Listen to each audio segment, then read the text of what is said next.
من فيض مولانا الغفور قرآن رب العالمين جاء لنا نبراس نور فيه السعادة واليقين أسمى المعاني في السطور نسمو بها دنيا ودين نلقى الشفاعة في النشور بدلائل النور المبين في حفظه تحلو الأمور ما خاب من يرجو المعين نلقى الشفاعة في النشور بدلائل النور المبين بدلائل النور المبين.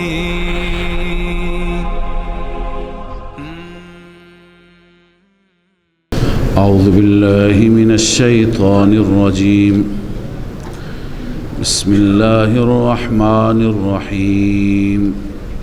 ان الله اشترى من المؤمنین. از اینجا بشارت است برای مؤمنان، بشارت برای اونهایی که مال و جان را در راه الله تقدیم می کنند.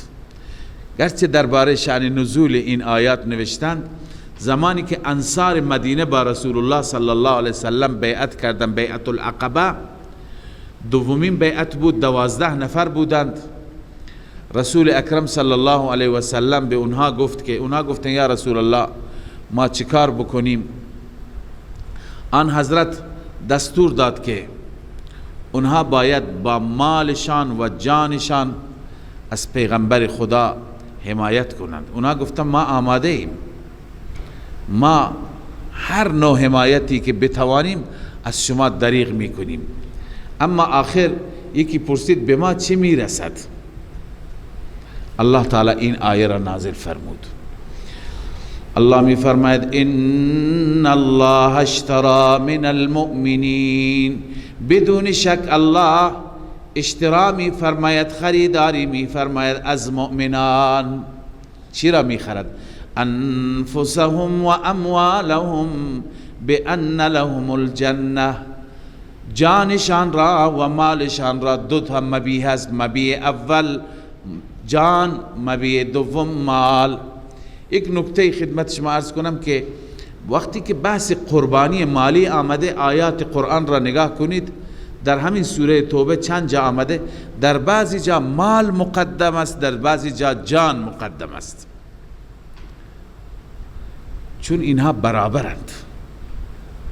بسیاری موارد هست که نیاز به تقدیم جان هست، از خود گذشتگی هست. در بسیاری جا هست که نیروهای انسانی زیاده، نیاز به مال است، اونجا مال تأثیرش از جان بیشتره. بس اموالهم و انفسهم، انفسهم و اموالهم، هر دو صورت آمده در قرآن. اینجا جان را مقدم کرده، در جاهای دیگر مال را مقدم کرده. مال و جان در راه الله. لذا قیمت ما به تعبیر یکی از علما اینجا مشخص شده. خیلی ها از ما هستیم که خودمون را می فروشیم، به اندک می فروشیم، به حکومت ها می فروشیم، به سازمان ها می فروشیم، به ارگان ها می فروشیم. در مقابل این فروش نمایندگی می کنیم بر علیه دین، بر علیه مسلمانان، برای مسلمانان چاه زدن، برای مسلمانان مشکل تراشیدن. این فروختن است، یا خود فروشی هست یا دین فروشی هست. بعضی ها می روند تجسس مسائل دینی را جاهای دیگه می کنند. ببینید قیمت انسان را. قیمت انسان آیا همین دلارها هستند؟ قیمت انسان همین پول بی ارزشی است که انسان ماهانه از یک جای بگیرد و در مقابل خیانت کند با دینش، یا نه خودش را بفروشد به خریداری که بیشتر دارد؟ اون خریدار کی هست؟ الله هست. ان الله اشترى، الله مشتری است. اینجا اشترا به کار برده شده. خریدار است، شما فروشنده باشید. چی میخرد الله؟ دو چیز، انفسهم و اموالهم، جانشان را و مالشان را. چه میدهد؟ بأن لهم الجنه، این ثمن است، این مبلغ است، قیمت است، قیمت شما بهشت. بأن لهم الجنه، به این که برایشان بهشت است. یقاتلون فی سبیل الله، این بیان اشتراح است، اینا در راه الله می جنگند. یقاتلون فی سبیل الله، می جنگند در راه الله. فیقتلون و یقتلون، اینها می کشند دشمنان خدا را. و یقتلون، و خودشان کشته می شوند، شهید می شوند. وعدا علیه حقا، الله می فرماید این وعده هست بر الله، وعده حق است که این وعده نه تنها در قرآن است، فی التورات والانجیل والقرآن، این وعده هم در تورات است، هم در انجیل است، هم در قرآن است. و من اوفا بعهده، هر کسی که به عهد و پیمان خودش وفا بکند، من الله، از جانب الله. الله می فرماید ای حبیب من، ای پیغمبر یا ای مؤمنان، فاستبشروا، بشارت باد شما را، مجد باد شما را، ببیعکم الذی بایعتم به، به آن بیعی، به آن معامله‌ای که شما معامله کردید با آن، به وسیله آن معامله با خدا معامله کردید، شما را مجد باد. و ذلک هو الفوز العظیم، این رستگاری بزرگ است، این کامیابی بزرگ است. گاهی هستن مردان خدا معامله میکنن با خدا، یه جایی میبینند یک نیاز مهم دینی هست که با یک اقدام، با اقدام یک نفر کل مشکل حل میشه، مشکل شهر حل میشه، مشکل مجموعه حل میشه، میان معامله میکنند. و چه زیبا گاهی همین تعبیر را میکنن، میگن ما آمدیم معامله بکنیم با خدا. لذا الله میفرماید رستگاری عظیم این هست. در دنیا انسان نتیجه را نمی بیند، اما اونجا می بیند. التائبون العابدون، بعد از این اوصاف این مؤمنین بیان شده. اینها چه کسانی هستند که خدای عزوجل خریدار اونهاست و قیمتشان بهشت است. الله می فرماید التائبون، اینها کسانی هستند که التائبون دائما توبه می کنند. العابدون، وصف دوم، کسانی هستند که العابدون فقط الله را عبادت میکنند، بنویسید فقط لله، فقط الله را عبادت میکنند. الحامدون، کسانی هستند که فقط الله را حمد میکنند. السائحون، کسانی هستند که سیاحت میکنند. السائحون را چند نوع تفسیر کردند. بعضی گفتن سیاحت، سیاحت امتی الجهاد، رسول الله فرمود سیاحت امت من جهاد است، یعنی جهاد میکنن در راه الله. بعضی میگن با توجه به این که بحث جهاد گذاشت، سائحون سیاحت چی هست؟ روزه را میگویند، روزه دار هستند. صائمون یعنی سائحون یعنی صائمون. روزه هم یک نوع سیاحتی هست، یک نوع تفریحی هست، گشت و گذاری هست.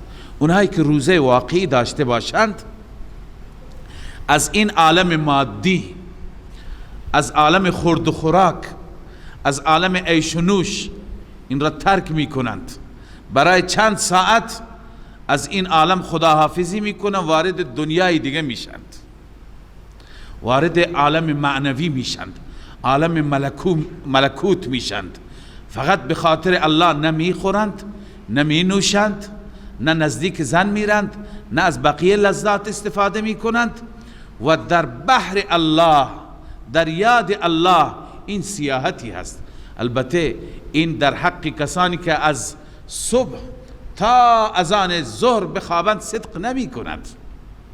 صدق می کند برای کسانی که روزه دارند، به قدر نیاز می خوابند، اما روزه دارند تلاوت می کنند، روزه دارند ذکر می کنند، روزه دارند نماز میخوانند، روزه دارند تمام اعمال را انفاق میکنند، امر به معروف میکنند، بقیه کارهای بر و نیکی را انجام میدن.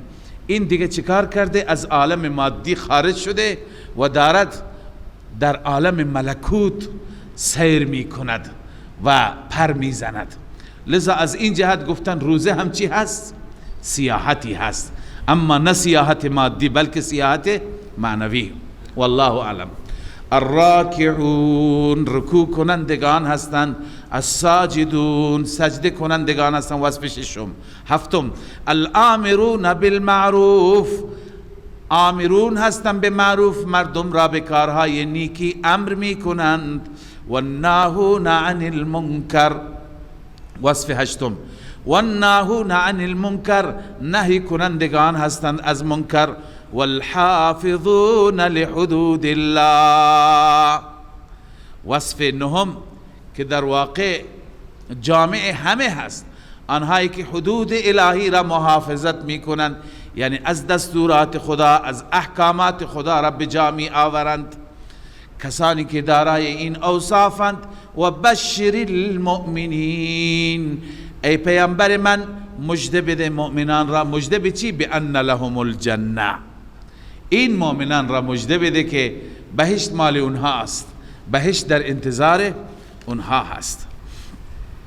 ما کان للنبی والذین آمنوا ان یستغفروا للمشرکین، اما اگر در حالت شرک رفتند، در حالت نفاق و کفر رفتند، شما برایشان نمیتونید استغفار بکنید. رسول خدا صلی الله علیه و سلم دلش میخواست برای ابو طالب استغفار بکند، بعضی میگند اینجا منع شده. لذا هر کسی که برای یکی از نزدیکان خودش که اون نزدیک در حالت کفر و شرک مرده باشد، اجازه استغفار ندارد. الله می فرماید ما کان للنبی والذین آمنوا، برای نبی، برای پیامبر خدا سزاوار نیست و همچنین برای مؤمنان، برای بقیه عموم مؤمنان مناسب نیست ان یستغفروا للمشرکین، اینکه برای مشرکان مغفرت بطلبند. ولو کانوا اولی قربا، گرچه اون مشرک از صاحبان قرابت باشد، از خویشاوندان نزدیک باشد. من بعد ما تبین لهم انهم اصحاب الجحیم، بعد از اینکه روشن شد برای اونها که اونها اهل جهنمند، یعنی در حالت کفر و شرک مردند، روشن شد دیگه برای اونها مغفرت نخواند. خب اینجا سوالی هست، سوال را الله جواب میده. سوال اینه که ابراهیم علیه السلام مگه برای پدرش استغفار نخواست؟ گفت که بار الها مرا ببخش و پدر من را، رب اغفر لی ولی ابی، مرا و پدرم را ببخش. الله عزوجل می فرماید استغفار ابتدایی ابراهیم به خاطر وعده‌ای بود که با پدرش داشت. به پدرش گفت که من میرم ولی از برای تو از خدا مغفرت میخوام. منظور از مغفرت اینه که خدا هدایتت کنه، ایمان بیاوری، بخشوده بشی. و ما کان استغفار ابراهیم لابیه الا عن موعده وعدها ایاه، استغفار ابراهیم برای پدرش نبود مگر به خاطر وعده بود. لا استغفرن لك و ما املک لك من الله شیء، من برایت حتما از خدا مغفرت میخوام. اما بعد از اینکه ابراهیم متوجه شد که پدرش دشمن خداست، دیگه اعلان تبری کرد. دشمن خداست یعنی چه؟ بعضی گفتن منظور اینه که بر دشمنی خودش، اصلش هم همینه، از قبل ابراهیم میدانست که بت پرسته، نه اینکه تازه متوجه شد. نه، وقتی که متوجه شد که دشمنی را ادامه داد، مستمر بر عداوت است و توبه نکرد و با کفر از این دنیا رفت، با همون بت پرستی، عقیده بت پرستی از دنیا رفت. چون ابراهیم خودش هجرت کرد و آمد، دیگه از پدر خبر نداشت. بعدن از طریق وحی با خبر شد. خدا گفت که دیگه برایش دعا نکن اون با کفر مرد. بعد از اون تبرأ منه اعلام براءت کرد. تفسیر صحیح اینه. الله می فرماید و ما کان استغفار ابراهیم، نبود استغفار ابراهیم لابیه برای پدرش، الا عن موعدة وعدها ایاه، مگر از وعده ای که وعده کرده بود با او، بر اساس وعده. فلما تبین له انه عدو لله، وقتی که واضح شد برای ابراهیم که این پدر دشمن خداست، عدو لله، دشمن الله است، تبرأ منه، تبری جست از او، اعلام براءت کرد. ان ابراهیم لأواه حلیم. علت وعده چی بود؟ ابراهیم اواه بود، نرم دل بود و حلیم بردبار بود. لذا ابراهیم به این خاطر مغفرت خواست. ولی شما بقیه نخواهید، شما بقیه اجازه ندارید. وما كان الله ليضل قوما بعد اذ هداهم حتى يبين لهم ما يتقون. الله عزوجل وقتی که فرمود شما مغفرت نخواهید، خب تا به حال خیلی ها خواستند برای پدرانشان، برای خویشاوندانشان، نمیدونستند که برای اونها مغفرت ممنوع هست. لذا الان ممنوع شد. 1 سال پیش، چند سال پیش همش ما خواستیم تکلیف اونا چی میشه. اونا را الله تعالی می فرماید که بعد از اینکه الله عزوجل مؤاخذه، بعد از اینکه نهی کرد، قبل از نهی هر چی گذشته مؤاخذه نمی کند بر اونها. و ما کان الله لیضل قوما بعد اذ هداهم، نیست الله تعالی که گمراه بکند قومی را بعد از اینکه هدایت کرده. و گمراهی مؤاخذه هست. حتی یبین لهم ما یتقون، حتی که خدا بیان بکنه برای اونها اون چیزی که باید بترسند. بعد از اینکه بیان کرد و هنوز منصرف نشدن، بعدا خدا مؤاخذه میکند. ان الله بكل شیء علیم، بدون شک الله به هر چیز دانا هست. و این دلیل توحید است. ان الله له ملک السماوات والارض، فقط و فقط پادشاهی آسمان ها و زمین برای الله است، لا لغیره.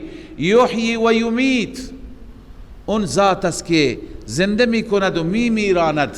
و ما لکم من دون الله من ولی ولا نصیر، ای بندگان نیست برای شما بغیر از الله هیچ ولی، هیچ حامی و هیچ نصیری، هیچ نصرت کننده ای. لذا دیگران را به عنوان ولی و حامی ندانید، فقط خدا را حامی خودتان بدانید.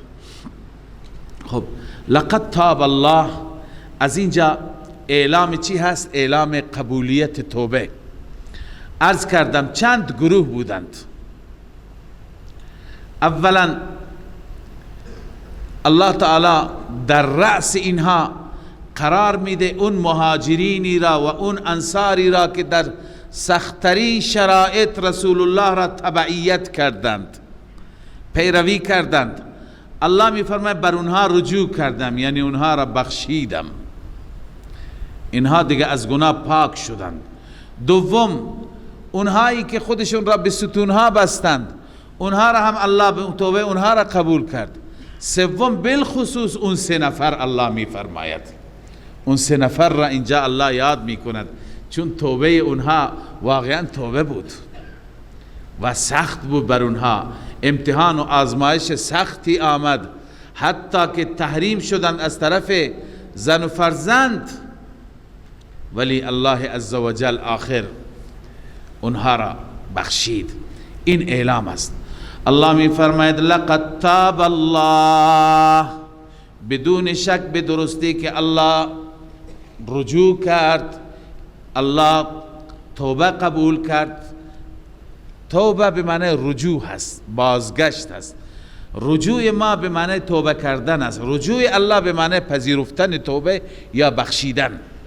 لقد تاب الله، الله رجوع کرد علی النبی، بر نبی خداش، والمهاجرین، و همچنین بر مهاجرین، والانصار، و انصار، الذین اتبعوه، آن مهاجرین و آن انصاری هایی که اتبعوه پیروی کردن رسول الله را، فی ساعت العسرة، در ساعت سخت، در اون لحظه تنگ و در ساعت سخت. من بعد ما کاد یزیغ قلوب فریق منهم، بعد از این که نزدیک بود یزیغ قلوب، کج بشه دل یک گروهی از آنها، یعنی اینقدر سخت بود گروهی از مسلمانان نزدیک بود تخلف کنن نروند. یزیغ قلوب فریق منهم، کج بشه دلهای یک گروهی از آنها. ثم تاب علیهم، سپس الله بر آنها رجوع کرد، نگذاشت آنها منحرف بشن. انه بهم رؤوف رحیم، همانا الله نسبت به آنها رؤوف است و مهربان است، رأفت دارد، نرمی دارد. وعلى الثلاثة الذين خلفوا، همچنین الله پذیرفت توبه 3 نفری را و رجوع کرد بر 3 نفر. علی الثلاثه، بر آن 3 نفری که خلفوا، آنها پشت سر گذاشته شدند، تخلف کردند، نرفتند به جهاد. الله اینها را هم توبه اینها را هم قبول کرد، بر اینها هم رجوع کرد. حتی اذا ضاقت علیهم الارض بما رحبت، الله می فرماید حتی که وقتی که تنگ شد بر آنها زمین، بما رحبت، با وجود فراخیش، با وجود وسعتش. و ضاقت علیهم انفسهم، دل خود آنها هم تنگ شد، دلشون گرفت. وقتی انسان پریشان باشه چقدر دلش میگیره. الله می فرماید و ضاقت علیهم انفسهم، دلشان بر آنان تنگ شد به خاطر اینکه رب از اونها ناراضی است، به خاطر اینکه رسول الله از اونها دل خوره. و ظنوا ان لا ملجأ من الله الا الیه، الله می فرماید آنان یقین کردند که هیچ پناهگاهی نیست من الله، یعنی از خشم الله، الا الیه، مگر به سوی خود الله. لذا اونها به این یقین رسیدن. یقین همه ما باید این باشد، هر وقت مشکلی پیش میاد، حتی چوب و کتک خدا اگر باشد، باز هم به سوی خدا برگردیم، چون لا ملجأ من الله الا الیه. رسول الله صلی الله علیه وسلم این ورد را همیشه میخواند، اللهم لا ملجأ ولا منجأ منك الا الیک. بار الها هیچ پناهگاهی نیست، هیچ جای مخفی نیست که اونجا بریم، منک یعنی از عذاب تو، الا الیک مگر به سوی خود تو. لذا مؤمن باید پناهگاهش الله باشد، همواره به خود خدا رجوع کند. اینها هم یقین کردن. پادشاه غسان دعوتشون کرد، از جاهای دیگه اگر پیغام آمد اینها هیچ جا را جواب ندادن، میدونستن که تنها پناهگاه خود الله هست. و ظنوا ان لا ملجأ من الله الا الیه، پناهگاه دیگری از خشم الله نیست مگر به سوی خود الله. ثم تاب علیهم لیتوبوا، این توجه خاص الله را میرساند. سپس الله بر اونها رجوع کرد، لیتوبوا، تا اینها در مواقع مختلف توبه کنند، در مواقع مصیبت و معصیت و پریشانی هر جا اینها توبه کنند. ان الله هو التواب الرحیم، همانا الله عزوجل تواب هست، توبه پذیر است، الرحیم مهربان است، هر کسی توبه بکند الله میپذیرد. یا ایها الذین آمنوا اتقوا الله، بعد از این خدای عزوجل ترغیب میده به سوی اخلاص، به سوی تقوا، و همچنین راهکار بیان میفرماید، راه حل تقوا را بیان میفرماید. الله میفرماید یا ایها الذین آمنوا، ای کسانی که ایمان آوردید، اتقوا الله، از خدا بترسید. تنها بگوییم آمنا، ایمان آوردیم کافی نیست، باید از خدا ترسید، یعنی ایمان با اخلاص باشد، ایمان ریایی نباشد، ظاهری نباشد. اتقوا الله، اتقوا الله نسخه ایمان است. اگر میخوای ایمان خوب داشته باشی، تقوا را و راه تقوا و راه خدا ترسی را انتخاب کن. اما تقوا چگونه ایجاد میشه؟ ببینید تقوا الله فرموده و کونوا مع الصادقین، شما با صادقین باشید. این راه حل، راهکار، یکی از راهها. قرآن خیلی راهها پیشنهاد داده. یکی از اونها این است که همیشه با انسانهای صادق، اونهایی که صداقت دارند، با اونها بنشینید. صداقت چه کسانی دارند؟ گرچه علما تعریفات زیادی کردن، گفتن صداقت، صادق اونهایی هستند که نفاق ندارند، یعنی قولشان با عملشان هماهنگ است. بعضی گفتن علمشان با عملشان هماهنگ است، یعنی هرچی علم دارند همونطور عمل هم میکنند، یا هرچی میگویند همونطور عمل میکنند. صداقت همینه، راستی همینه. کسانی که واقعا مراحل تقوا را پشت سر گذراندند. اما در قرآن مجید ما یک آیه را خواندیم، دو بار هم خواندیم، درباره اوصاف رسول الله صلی الله علیه وسلم و اصحاب رسول الله بود که انما المؤمنون الذين آمنوا بالله ورسوله وجاهدوا باموالهم وانفسهم في سبيل الله اولئك هم الصادقون. انما المؤمنون الذين آمنوا بالله ورسوله ثم لم يرتابوا. مؤمنان کسانی هستند که ایمان به خدا و رسول دارند، شک ندارند، یعنی منافق نیستند. منافقین شک دارند. ثم لم يرتابوا وجاهدوا باموالهم وانفسهم، با مال و جانشان در راه خدا جهاد میکنند. اولئک هم الصادقون. صادقون اینها هستند. اولین مصداقش اصحاب رسول الله صلی الله علیه وسلم هستند، کسانی که صداقت را عملا نشان دادند، که مال، جان، همه چیز را تقدیم کردند. لذا خدا اونها را گفته صادقون. ما اگر میخوایم تقوا داشته باشیم، خب معیت اونها که برای ما ممکن نیست. اونها رفتن به ملاقات الله، بر منش اونها، بر روش اونها، بر اسلوب زندگی اونها باشیم. یا کسانی که امروز اون اوصاف را دارند. این نکته را میخواستم عرض کنم که اولین مصداق صادقین اصحاب و یاران رسول الله هستند. این نکته را به این خاطر میگم که آقای تیجانی که یک نویسنده معروفی هست و بعدا معروف شده، ما معروفش کردیم.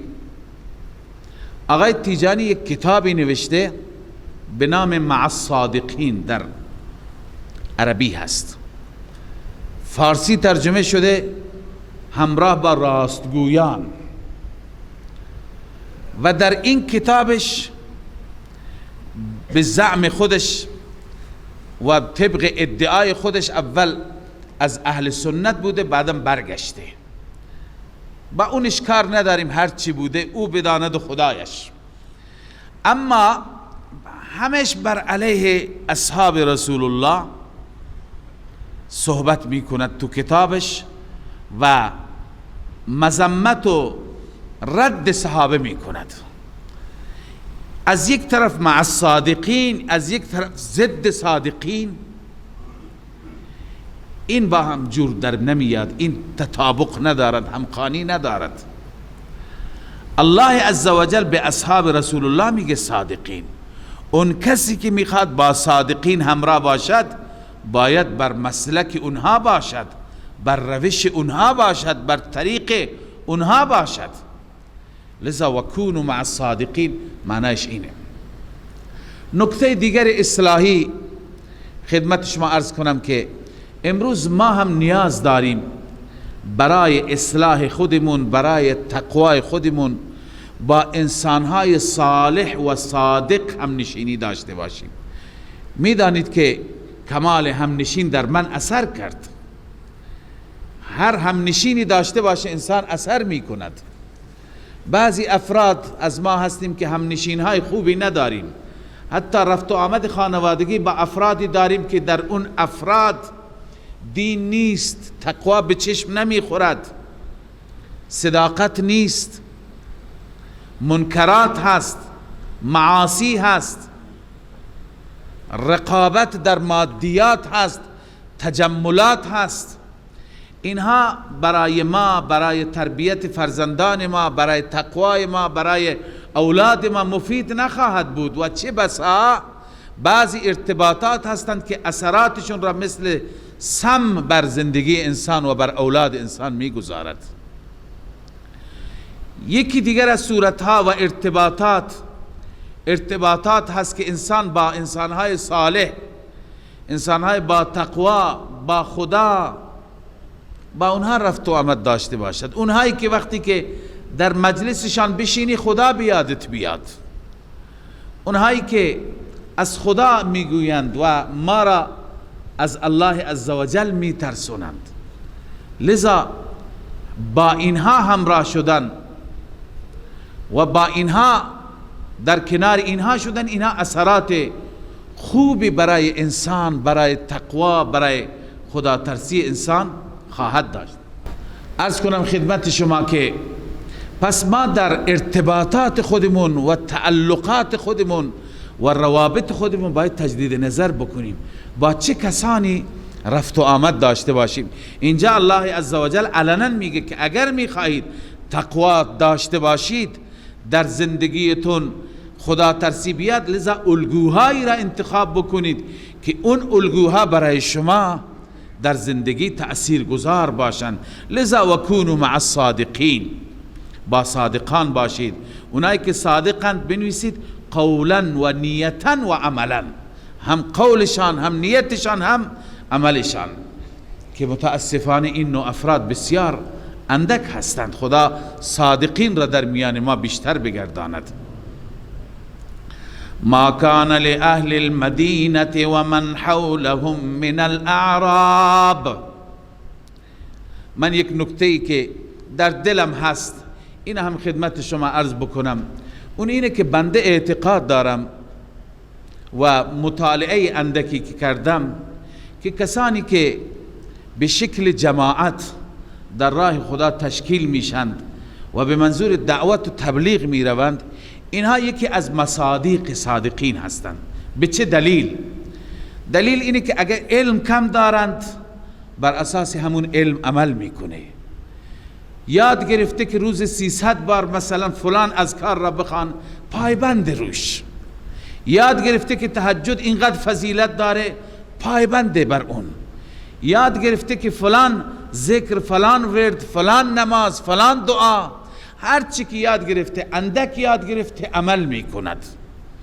لذا یکی از صورتها که میخواهیم تقوا در وجود ما بیاید، با اینها همراهی بکنیم، با اینها تشکیل بشیم، با اینها بریم. قطعا اثر میکند. ببینی یه جوانی که قبلا هر چی بهش گفته میشه از طرف پدر و مادر، از طرف بقیه خیرخواهان، تأثیری نیست درش، ولی وقتی که همراه میشه، چند روزی با این جماعت همراه میشه، برمیگرده، میبینیم کل تغییر آمده، کل انقلاب آمده. ظاهرش، باطنش، آدابش، اخلاقش، تقوایش، همه چیزش فرق میکنه. این به خاطر این هست که با جماعت صادقین همراه شده. و بعض اون محیط هم تأثیر گذار است. محیط مسجد هست، محیط ذکر است، محیط یاد خدا هست، اول و آخر این هست. لذا گاهی ما نیاز داریم به خاطر تزکیه خودمون، به خاطر اصلاح خودمون همراه بشیم که اینها گروهی هستند بدون نام و شهرت، بدون عرض کنم که اینکه ادعایی داشته باشند، ساده ساده میرن میگه اگر بلد هستی به ما یاد بدید، ما نیامدیم به شما یاد بدیم. لذا تواضع هست، عمل هست، نماز هست، ذکر هست، یاد خدا هست، مذاکره و خیرخواهی هست، امر به معروف نهی از منکر که صفات متقین هست. قطعا انسان بره، در وجود انسان تقوا میاد، در وجود انسان تحول میاد. یکی از بهترین صورتهای اصلاح در عصر ما، در دور ما، که در واقع مدرسه سیاری هست برای اصلاح و تزکیه که همه علما و جمهور علما هم تایید کردن این مسیر هست که انشاءالله هر وقتی فرصتی میشه از کار فارغ میشیم، در تعطیلات هست و غیره، همراه باشیم انشاءالله اون چیزی که قرآن گفته نصیب ما میشه. ما كان لأهل المدينة ومن حولهم من الأعراب أن يتخلفوا عن رسول الله. الله می فرماید برای اهل مدینه و من حولهم، اطراف اونها از اعرابی ها، سزاوار نیست ان یتخلفوا عن رسول الله، اینکه تخلف کنند از رسول الله، از فرمان رسول الله سرپیچی بکنند. ولا يرغبوا بانفسهم عن نفسه، و نه اینکه رغبت بکنند برای نفسهای خودشون از نفس رسول الله. به چه معنا؟ به این معنا که خودشون خوش بگذرانند، خودشون در راحت باشند، در ناز و نعمت باشند و رسول خدا بره مشقت و رنج تحمل بکند؟ نه، باید همراهی بکنند. لذا الله می فرماید ذالک بانهم لا یصیبهم ظمأ، این به سبب این است که به آنان هیچ تشنگی نمی رسد، ولا نصب و نخستگی، ولا مخمصة و نگرسنگی، فی سبیل الله، در راه الله، ولا یطؤون موطئا، و اینها زیر پا نمی گذارند هیچ موطئی را، هیچ جایی را که زیر پا می گذارند، یعنی محل قدمشان، که یغیظ الکفار، کفار را به خشم در میارند، هر جایی که میرند و موجب خشم کفار میشن. ولا ینالون من عدو نیلا، و حاصل نمی کنه از هیچ دشمنی حاصل کردنی، یعنی دشمنی را میکشند، اسیر میکنند، غنیمت به دست میارند، الا یعنی هر کاری میکنند در راه خدا، الا کتب لهم به عمل صالح، مگر برای آنها در مقابل این عمل صالح نوشته میشه.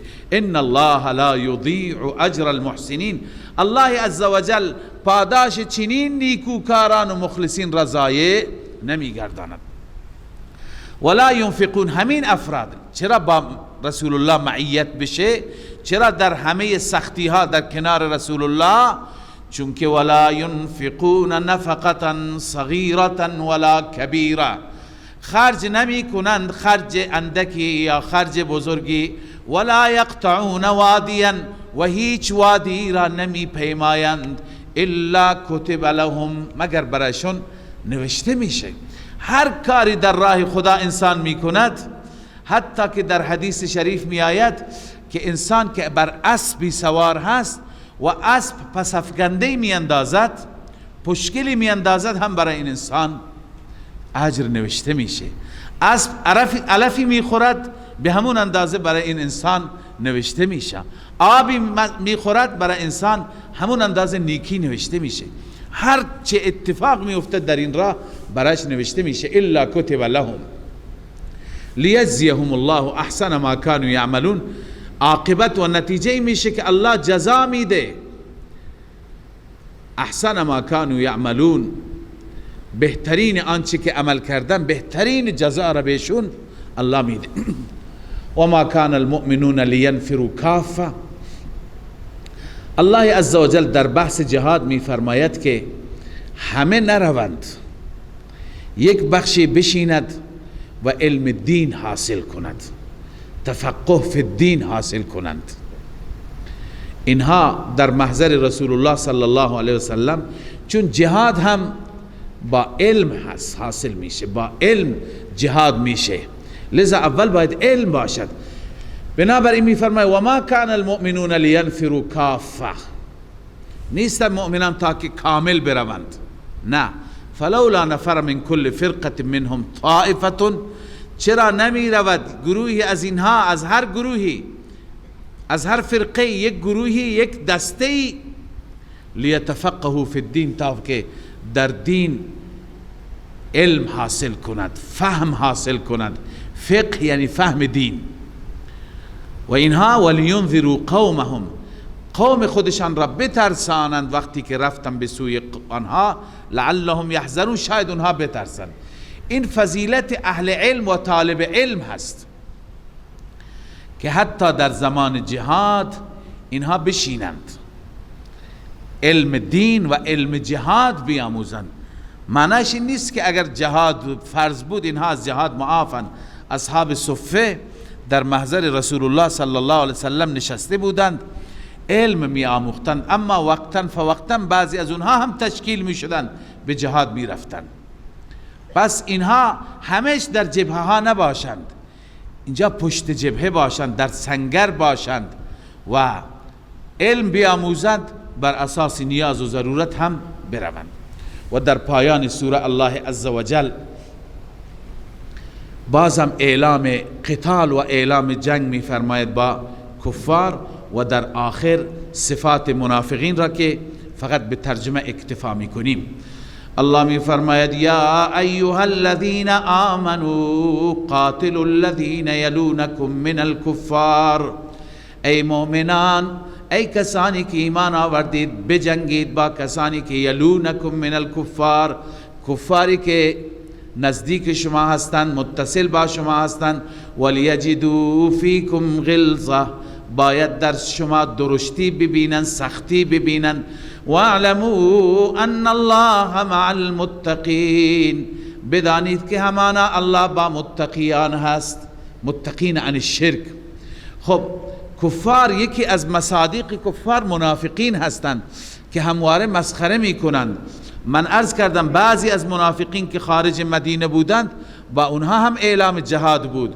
و اذا ما انزل سوره، هرگاه نازل میشه سوره، فمنهم من یقول، بعضی از هم منافقین هستند که میگویند، استهزاء میگویند، مسخره میکنند، میگویند ایکم زادته هذه ایمانا، در کدام یک از شما این سوره ایمانش را افزود؟ چه کسی ایمانش اضافه شد؟ به مسخره میگفتند. فاما الذین آمنوا فزادتهم ایمانا وهم یستبشرون.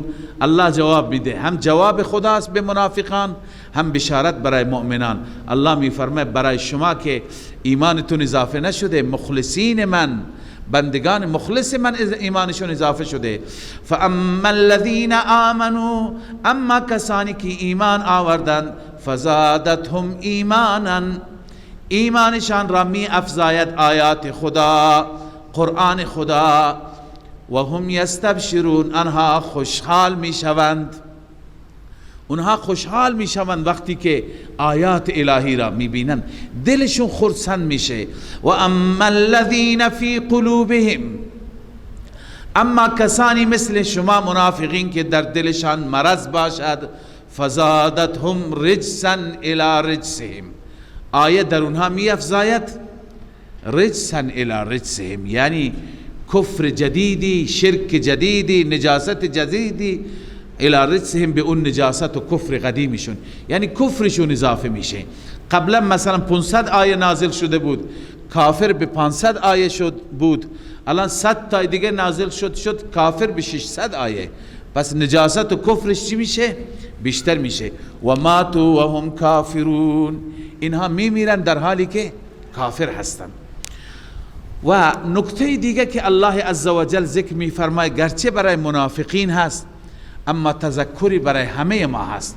این الله میفرماید اولا یرون انهم یفتنون فی کل عام مرة او مرتين، آیا اینها نمی بینند که در هر سالی به فتنه و به عذاب گرفتار می شوند، یک بار یا دو بار، هر سال یک مصیبتی برایشون هست، در سالی 2 بار هم برایشون مصیبت میاد، 3 بار هم میآید. اینقدر فکر نمی کنه اینا از طرف خداست؟ ثم لا یتوبون ولا هم یذکرون، سپس توبه نمی کنند، پند هم نمی گیرند. ببینید برای ما هم گاهی مشکلات میاد، این آیه به ما میگه که هر مشکلی که آمد باید ما را اصلاح کند، باید برای ما درسی باشد. اگر خدای نکرده یه عزیزی را از دست دادیم، مصیبتی شد، چنان مصیبتی که یک اتفاق بزرگی در زندگی آمد، این در واقع امتحانی بود، باید به خدا رجوع کنیم. اگر مالمان از دست رفت و شکسته شدیم این مصیبتی هست، باید به خدا رجوع کنیم. اگر باغ ما سوخت یا امسال محصول نداد یا رمه همه مردند، گوسفندان همه مردند، این از طرف خداست. لذا همه اتفاقات را اتفاقات طبیعی ندونید، بدانید که این گوشمالی خداست، این تذکر خداست. لذا الله می فرماید این بندگان نمی بینند که در هر سال یک بار دو بار از طرف خدا مورد امتحان قرار می گیرند؟ این امتحانات و این مشکلات را خدا چرا میاره؟ به خاطر اینکه شما توبه کنید. بعضی وقتها یکی فرزندش نافرمانه، فرزندش او را اذیت میکنه، خب این به خاطر این است که تو توجه بکنی به طرف خدا، بیشتر زاری بکنی، بیشتر گریه کنی، بیشتر رابطه با خدا بگیری. این مشکل فرزند خیرت هست، آخر با همون دعایت خودت هم تزکیه میشه، رابطت با خدا نزدیک میشه، دعایت اجابت میشه، فرزندت هم هدایت میشه. لذا الله هر چی که میاره، مشکل خانوادگی، مشکل بازار، مشکل دینی، همه و همه توش حکمت هاست. لذا الله می فرماید ثم لا یتوبون، اما سپس آنان توبه نمی کنند، ولا هم یذکرون، پند نمی گیرند. و اذا ما انزلت سورة نظر بعضهم الى بعض، الله می فرماید هرگاه سوره نازل میشه نگاه میکنند بعضی به سوی بعضی به بعضی نگاه میکنند که میخوان برند، فرار کنند. هل یراکم من احد، کسی میبینه شما را؟ اطراف نگاه میکنه کسی متوجه نیست. ثم انصرفوا، میرند از اون سوره، از اون آیه خوششون نمیاد، به مذاقشون نمیخوره، بر علیه اونها است. الله میفرماید صرف الله قلوبهم، الله برگرداند دلشان را عن الایمان، بنویس الله دلشان را از ایمان برگردانده، به انهم قوم لا یفقهون، به سبب اینکه اینا قومی هستن نفهم، نمیفهمند. لذا بحث منافقین و مطالب اصلی سوره که بحث عمدهش منافقین متخلف از تبوک بود بیان شدن، در آخر الله عزوجل نعمت بزرگی را برای ما یادآوری می کند که نجات ما، موفقیت ما هم در دنیا و هم در آخرت اینه که از این نعمت خوب استفاده بکنیم. اون نعمت چیه؟ رسول الله و اتباع رسول الله.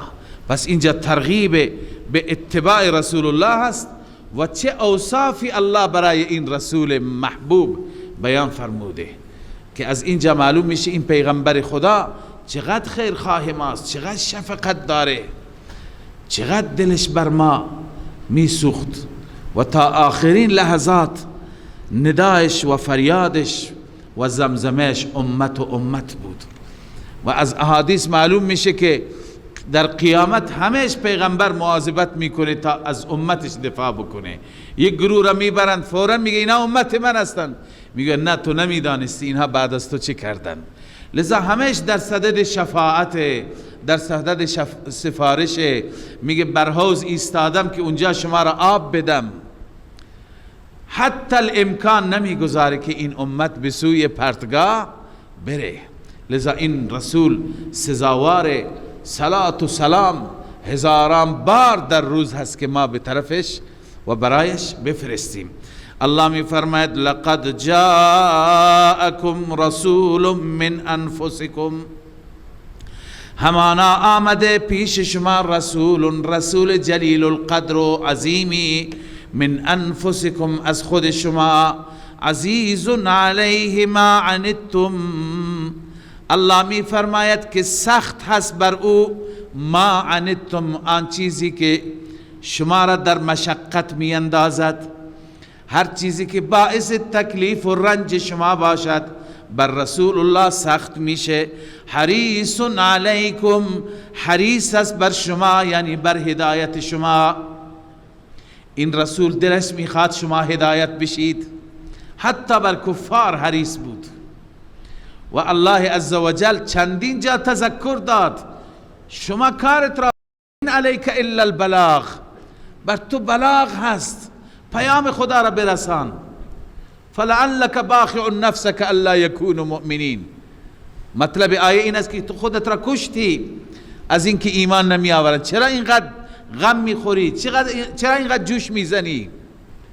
ولا تحزن علیهم ولا تک فی ضیق، بر اینها غم نخور، در تنگنا نباش، هر توطئه و مکری میکنند. لذا این پیغمبر خیلی حریص بود. حریص علیکم، حریص است بر شما، بالمؤمنین رؤوف الرحیم، بالخصوص برای مؤمنان. اون که حریص بود برای همه، مؤمن و کافر، منافق. منافقین را میدونست اینا منافقند، به روی خودش نمی آورد، خجلشون نمی کرد و اذیتشون نمی کرد، با تندی برخورد نمی کرد. اخلاقش چه اخلاق زیبا بود. انس رضی الله تعالی عنه می فرماید در ظرف 10 سال یک کلمه تندی هم به من نگفت که من خادمش بودم. لذا الله می فرماید حریص علیکم، حریص است بر هدایت شما، بالمؤمنین رؤوف الرحیم، نسبت به مؤمنان بالخصوص رؤوف الرحیم است. رأفت و نرمی دارد و مهربان است، مهربان است، مؤمنان را دوست دارد. رسول اکرم صلی الله علیه و سلم از ما به عنوان اخوان یاد کرد. به صحابه گفت که بعد از شما برادران ما میایند. صحابه گفت برادران من میایند. صحابه گفت یا رسول الله مگه ما برادرت نیستیم؟ گفت نه، شما اصحاب من هستید، اونایی که بعداً میان برادران منند. لذا ما را رسول الله برادر خواند، افتخار بزرگی هست. این میرساند مهربانیش را، رأفتش را. لذا الله میفرماید ای انسانیت، نعمت بزرگ اینه، اتباعش کن، پیرویش کن قدم به قدم. وقتی که زنده هست در حیاتش از او پیروی کن، وقتی که از این دنیا رفته از سیرتش، از سنتش مو به مو اطاعت کن، پیروی کن، در زندگیت احیا کن. اون وقت قدردانی این پیغمبر گرامی شدی و اون وقت انشاءالله معیتش، شفاعتش نصیبت میشه. اما اگر الله می فرماید سر باز زدند این مردم، مخاطبین تو قبول نکردند، فان تولوا، اگر از قبول حق و از اتباع رسول پشت دادند و سر باز زدند، فقل حسبی الله، ای پیامبر بگو الله کافی هست. حسبی الله لا اله الا هو. در آخر مضمون اصلی و هدف اصلی توحیده که یادآوری میشه. هیچ معبودی نیست به غیر از الله. هدف فرستادن این پیغمبر هم همینه که این ثابت کنه که هیچ معبودی نیست به غیر از الله. علیه توکلت، فقط و فقط بر او توکل کردم. و هو رب العرش العظیم، او مالک عرش عظیم هست. صدق الله العظیم.